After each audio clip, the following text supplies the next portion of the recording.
बिस्मिल्लाहिर्रहमानिर्रहीम। अस्सलाम वालेकुम स्टूडेंट्स। अच्छा, हम लोग कह रहे थे 10.10 और 10.10 के हमने 14 तक क्वेश्चन कर लिए थे, ठीक है।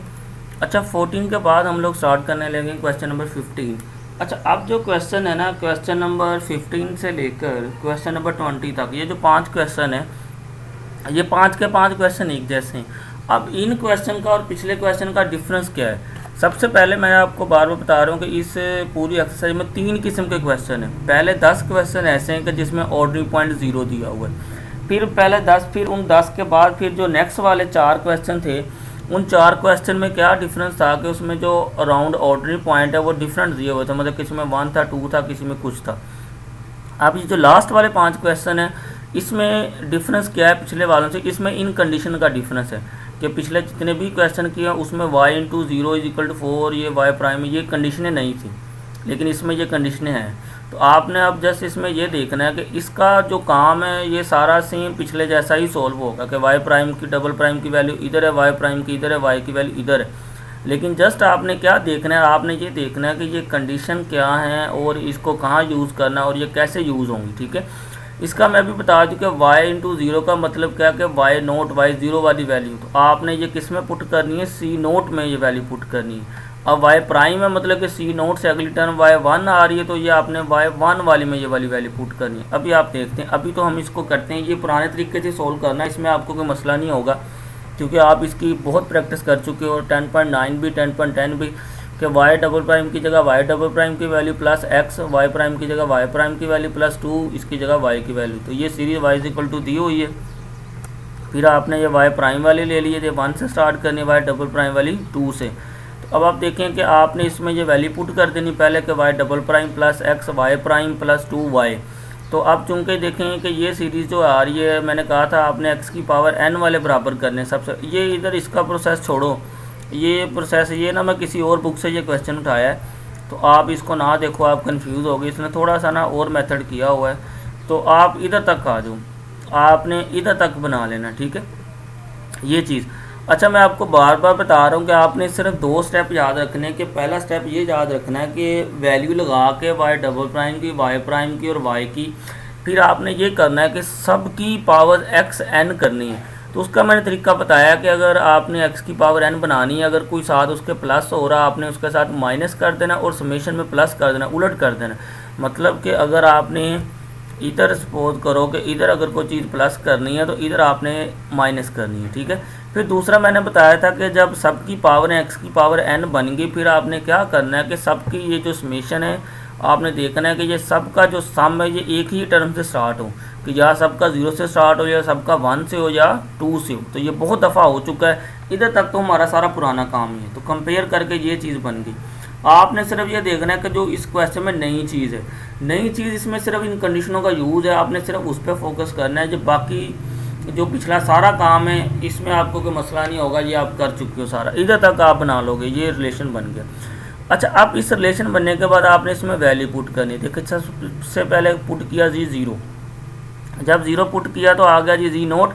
अब आपने नोट करना है, देखें कि ये कंडीशनें कैसे यूज़ होनी है। ये था कि इसमें हमने जब 0 पुट किया, इस रिलेशन में 0 पुट करने से सी नोट आया, तो इसका मतलब आपने अब ये कंडीशन यूज़ करनी है कि जब हम y में 0 पुट करते हैं तो हमारे पास बराबर है, उसने कहा किसके आंसर आता है 4 के, ये गिवन दिया हुआ है। तो इसका मतलब जैसे इसमें 0 पुट करने से सी नोट आया है, तो कंडीशन ये कहती है कि y into 0 is equal to 4 है। इसका मतलब कि इसकी जगह आपने y0, जब 0 वाली जो टर्म आ रही है वो आपने बराबर 4 के रख देनी है। देखो, इधर 0 पुट करने से सी नोट आ रहा है, तो आपने इस सी नोट को इक्वल 4 के रख देना है, ठीक है।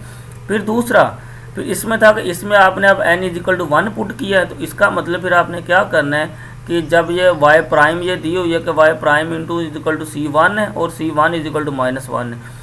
मतलब ये है कि जो डबल डेरिवेटिव वाली टर्म होगी वो आपने सेकंड जो इधर से वैल्यू आएगी आपने उसको उसके बराबर रखना है। जो 0y इंटू 0 वाली होगी, जो इधर से पहली वैल्यू आएगी आपने उसको उसके बराबर रखना है। ज़रूरी नहीं, क्योंकि इसमें तो ये 0 से स्टार्ट हो रहा था, कोई क्वेश्चन ऐसा भी हो सकता है जिसमें ये सीरीज़ 2 से स्टार्ट हो, फिर आपने जो 2 पुट करके पहली टर्म आनी है, मतलब उसको आपने फिर 0 के इक्वल रखना है। लेकिन मुझे लगता है कि ये सब क्वेश्चन में 0 ही आएगा, क्योंकि 0 दिया हुआ है, 0 ही आएगा। देखें, दोबारा इस पर चेक करें, सिर्फ यही एक पॉइंट समझने वाला, बाकी सारा काम पुराना ही है। अब देखें इसमें आपने n 0 पुट किया तो आपके पास c नोट आया, तो इसी ये कंडीशन में यही है कि y वाली में जब 0 पुट करें तो 4 बराबर आता है। तो इसका मतलब ये टर्म 0 पुट कर c नोट आ रही थी, तो इधर हमने ये कंडीशन यूज़ करते हुए देखें कि c नोट को बराबर रख दिया 4 के, तो इधर से हमारे पास c2 की वैल्यू -4 आ गई। फिर दूसरी टर्म देखें, इसमें जब 1 पुट करें, 1 पुट करने के बाद हमारे पास आती है c1, ठीक है। तो इसका ये कि जब इसका डेरिवेटिव लें 0 वाली में फिर ये c1 आता है। तो चूंकि ये सीरीज़ का सम है, c नोट आती है, c नोट के बाद हम जब इसको ओपन करते हैं डेरिवेटिव लेते हैं तो वो अगली टर्म आ जाती है, वो c1 होती है। मतलब ये कि जब डेरिवेटिव एक दफ़ा डेरिवेटिव लेना है तो वो आपकी c1 वाली टर्म बनेगी। तो आपने क्या करना है, अब c1 वाली टर्म बनी है, ये कंडीशनें दी है कि y × 0 बराबर है -1 के, तो c1 की जगह आपने -1 लगा देना।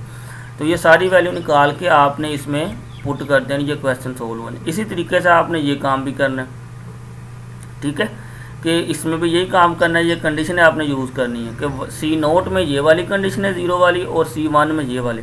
सिर्फ यही एक काम नया है कि आपने ये कंडीशनों का यूज़ इधर कैसे करना है। बाकी ये मतलब कि 99% सारा क्वेश्चन पुराना ही है, जैसे पुराने वे से करते आए हैं, तो सेम करना है। बाकी आपको इधर से अच्छा, अगर ये आपने नोट्स देखने हैं तो आप मुझे बता देना, ये नोट्स भी मैं आपको सेंड कर दूंगा। ये बुक किसी और बुक से, ये बड़ी मुश्किल से मैंने मंगवाए ताकि इसके ना थोड़ा सा इस पर मतलब कि ठीक है। देखें ना, वाई प्राइम देखो 1 से स्टार्ट कर रहा है, वाई डबल प्राइम देखो ये 2 से स्टार्ट कर रहा है। मतलब इसका थोड़ा सा सिंपल मतलब कि करने का मेथड थोड़ा सा डिफरेंट है, लेकिन इसने ठीक किया हुआ, गलत नहीं किया हुआ। बाकी आपने नोट किया होगा कि मैंने एक तो सोल्यूशन SM यूसुफ ने जो बुक पे लिखे हैं उसकी हैंड बुक है, उसने भी इधर ये गलत किया हुआ है, वाई डबल प्राइम को 0 से किया, वाई प्राइम को भी 0 से किया है। जो किसी ने हैंड रिटन इसके नोट्स लिखे हैं वो भी मैंने मंगवाए हैं, उस पर भी 0 से स्टार्ट किया। ये वाहद बुक है जो मैं ये मंगवाई है स्पेशल, तो इस पर ये काम थोड़ा सा ठीक किया हुआ था। तो ये नोट्स चले मैं आपको सेंड कर देता हूँ, आप इन नोट्स को भी देख लेना कि ये नोट्स गलत नहीं लिखे, ये नोट्स पे सारा काम ठीक किया हुआ, ठीक है। अब इसमें भी देख लें, इसमें भी मैं आपको कंडीशन का बता देता हूँ। देखें ये था इधर कि इस एक्सप्रेशन में देखें इसी तरीके से इसमें भी देखें ये था ना कि c2 = c नोट ओवर 2 आ गया। अब ये कंडीशन थी कि y × 0 = c नोट = 1 है, तो c नोट की जगह हमने देखें इधर क्या लगा दिया, 1 लगा दिया, ठीक है। तो इसका आपने ख्याल रखना है कि डबल डेरिवेटिव देखे, डेरिवेटिव वाली देखे कंडीशन आपने c1 में पुट करनी कि c3 = दिस था, तो c1 के लिए आपने जो डबल बाय डेरिवेटिव इसमें जब 0 पुट करें तो वो असल में सीरीज की टर्म बनती है दूसरी c नोट से अगली वाली c1 वाली, तो आपने इसको बराबर रखना है। सिर्फ इन क्वेश्चन में डिफरेंस क्या है, मैं बार बार बता रहा हूँ कि सिर्फ इन कंडीशन का डिफरेंस है। उसको मैंने इन कंडीशन को बता भी दिया कि आपने कैसे यूज़ करना है, तो आपने इनकी प्रैक्टिस करना। मैं इसमें से देखूंगा, अगर कोई क्वेश्चन मुझे लगा कि आपको कोई पॉइंट इसमें कोई मिसिंग है तो वो मैं करवा दूंगा। तो अदरवाइज़ आप कोशिश करना कि ये 20 तक क्वेश्चन करने की, तो या मैं भी देखूंगा अगर कोई स्टेप इसमें मिसिंग हुआ तो मैं भी वो करवा दूंगा, ठीक है। ओके जी, अल्लाह हाफिज़।